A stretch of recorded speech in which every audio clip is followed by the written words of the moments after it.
ان اللہ عندہ علم الساعہ، قیامت کا اللہ تعالیٰ کے علاوہ کسی کو علم نہیں ہے، اور بارش کب آئے گی اس کا علم بھی صرف اللہ کو ہے۔ ماں کے پیٹ میں جو بچہ ہے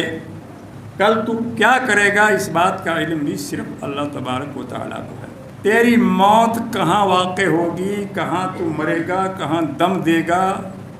کہاں کفنایا جائے گا، کہاں دفنایا جائے گا۔ حضرت امام مالک رحمۃ اللہ علیہ، بڑے بڑے جو 4 امام ہیں، امام ابو حنیفہ رحمۃ اللہ علیہ، امام شافعی رحمۃ اللہ علیہ، امام حنبل رحمۃ اللہ علیہ اور امام مالک رحمۃ اللہ علیہ، یہ 4 بڑے بڑے جو امام گنے جاتے ہیں دنیا میں، ان میں سے جو امام مالک ہیں وہ بیان کرتے ہیں کہ میری بڑی تمنا تھی، میری بڑی آرزو تھی، میں چاہتا تھا کہ میری موت مدینہ میں ہو اور میں جنت البقیع میں دفن ہوں۔ ہر مسلمان کی تمنا ہوتی ہے، آرزو ہوتی ہے کہ میں اللہ کے نبی کے روضہ کے قریب ہوں، لیکن اللہ تعالیٰ جس کو چاہے اس کو جہاں موت دے۔ تو وہ بیان کرتے ہیں کہ ایک دن خواب میں اللہ کے نبی صلی اللہ علیہ وسلم کی زیارت کچھ اس طرح ہوئی، اس طرح خواب دکھا کہ میں مدینے میں ہوں اور اللہ کے نبی کے مزار پر ہوں، اور وہاں میں نے کھڑے ہو کر یہ تمنا کی کہ اے اللہ کے نبی اپنے خدا سے پوچھئے کہ میں کب مروں گا، کہاں مروں گا۔ خواب میں پوچھ رہے ہیں، خواب کی بات ہے۔ تو وہ کہتے ہیں کہ خواب میں اللہ کے نبی سے یہ سوال کر رہا ہوں، اللہ کے نبی اپنی قبر میں ہیں، خواب میں یہ سب کچھ دیکھ رہا ہوں، تو خواب میں ہی مجھے ایسا دکھائی پڑا کہ اللہ کے نبی نے قبر میں سے اپنا ہاتھ نکالا اور پنجہ ایسے کر دیا، 5 انگلیاں الگ الگ کر کے ایسے واپس ہاتھ اندر لے لیا اور میری نیند کھل گئی۔ امام مالک کہتے ہیں میں بہت گھبرایا، بڑا پریشان ہوا کہ میں نے اپنی موت کا وقت پوچھا تھا اللہ کے نبی سے، اب پتہ نہیں میری 5 منٹ جو 5 کا جو پنجہ آپ نے دکھایا ہے، میں 5 منٹ جیوں گا، 5 گھنٹے جیوں گا، 5 ہفتے جیوں گا، یا 5 مہینے یا 5 سال۔ بڑا ششپنگ میں پڑ گیا، بڑا پریشان ہو گیا میں، تو جو ہے میری نیند اڑ گئی، بس پسینے پسینے ہو گیا۔ اس وقت مدینہ منورہ میں ایک بہت بڑے عالم تھے اور وہ خوابوں کی تعبیر بہت اچھا جانتے تھے۔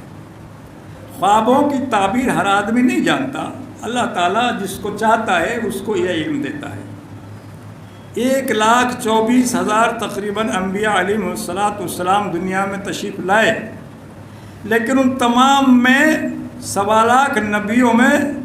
خواب کی تعبیر سب سے اچھی حضرت یوسف علیہ السلام جانتے تھے۔ اللہ نے ان کو علم دیا تھا، اور نبیوں کے پاس اتنا اچھا علم نہیں تھا تعبیر کے بارے میں۔ تو مدینے میں بھی کوئی بزرگ دین، کوئی عالم تھے۔ امام مالک نے اپنا کوئی نوکر بھیجا اور ان سے کہا کہ جاؤ فلاں عالم کے پاس اور ان سے یہ بیان کرو کہ ایسا خواب دیکھا ہے میں نے، اس کی تعبیر کیا ہے۔ اس عالم نے جب خواب سنا تو کہا کہ اللہ کے بندے، یہ تیرا خواب نہیں ہو سکتا، یہ تیرا خواب نہیں ہے، اس خواب کا دیکھنے والا تو اب اس زمین پر میرے حساب سے امام مالک کے علاوہ کوئی ہو نہیں سکتا۔ اللہ جن کو اندر کی آنکھیں دیتا ہے، روشنی دیتا ہے، سمجھ دیتا ہے، قوت دیتا ہے، علم دیتا ہے، روشن خیال ہوتے ہیں، وہ سمجھ لیتے ہیں، بھاپ لیتے ہیں، پرکھ لیتے ہیں۔ انہوں نے پرکھ لیا کہ ایسا خواب کا دیکھنے والا کون بندہ ہو سکتا ہے جس کے لیے اللہ کے نبی قبر میں سے ہاتھ نکال کے باہر بتائیں۔ اس شخص نے کہا کہ جی بالکل صحیح ہے، مجھے امام مالک نے بھیجا ہے۔ تو انہوں نے کہا کہ قرآن پاک کے فلاں پارے کی فلاں آیت کو پڑھ لیں، جواب مل جائے گا۔ جب وہ بتایا ہوا پارا اور بتائی ہوئی آیت امام مالک رحمۃ اللہ علیہ نے نکال کر دیکھی تو وہ کیا تھی؟ وہ یہ آیت تھی، ان اللہ عندہ علم الساعہ، نمبر 1،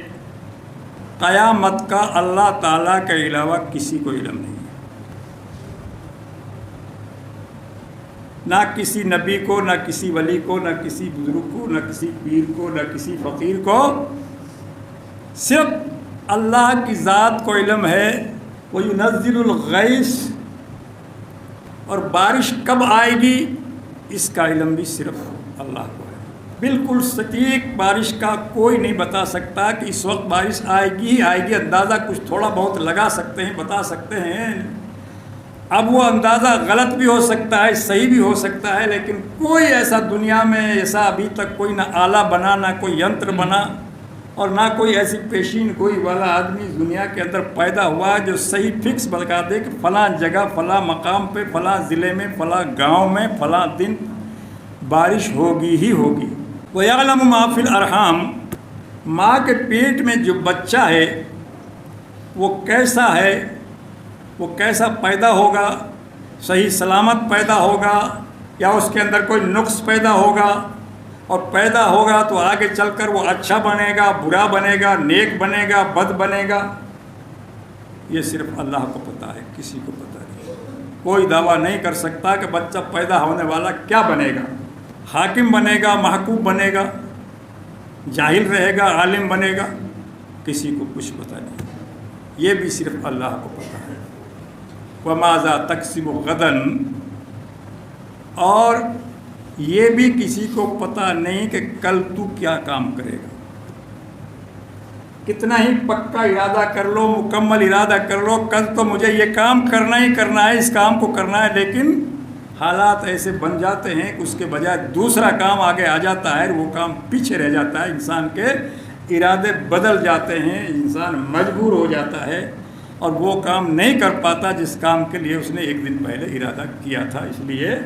کل تو کیا کرے گا اس بات کا علم بھی صرف اللہ تبارک و تعالیٰ کو ہے۔ اور پانچویں چیز، بِأَيِّ أَرْضٍ تَمُوتُ، تیری موت کہاں واقع ہوگی، کہاں تو مرے گا، کہاں دم دے گا، کہاں کفنایا جائے گا، کہاں دفنایا جائے گا، اس بات کا بھی علم صرف اللہ وحدہ لا شریک کی ذات کو ہے۔ وہی جانتا ہے کہ انسان کہاں مرے گا، کب مرے گا، کن حالات میں مرے گا، کس بہانے سے مرے گا، موت کس بہانے سے آئے گی، یہ سارا علم اللہ کی ذات کو ہے۔ اللہ تبارک و تعالی ان تمام پانچ چیزوں کا علم اللہ نے کسی بندے کو نہیں دیا، اس لیے ہمیشہ انسان محتاط رہے کہ چونکہ اس کی موت کا وقت بھی مقرر ہے، اس کی جگہ بھی مقرر ہے، اور کس حال میں آئے گی یہ بھی طے ہے۔